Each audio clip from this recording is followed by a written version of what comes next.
حضرت عائشہ رضی اللہ عنہا بیان کرتی تھیں کہ جب نبی صلی اللہ علیہ وسلم بیمار ہوئے اور آپ کی بیماری نے آپ پر سخت حملہ کیا تو آپ نے اپنی بیویوں سے اجازت لی کہ میرے گھر میں آپ کی تیمارداری کی جائے، تو انہوں نے آپ صلی اللہ علیہ وسلم کو اجازت دی۔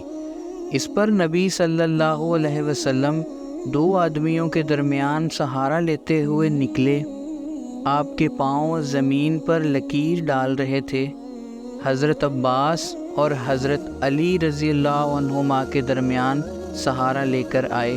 حضرت عائشہ رضی اللہ عنہا بیان کرتی تھی کہ جب نبی کریم صلی اللہ علیہ وسلم کی تکلیف بڑھ گئی اور آپ اپنے گھر میں داخل ہوئے تو آپ نے فرمایا، مجھ پر 7 ایسی مشکوں سے پانی اونڈیلو کہ جن کے بندھن نہ کھولے گئے ہوں، شاید کہ میں لوگوں کو وصیت کر سکوں۔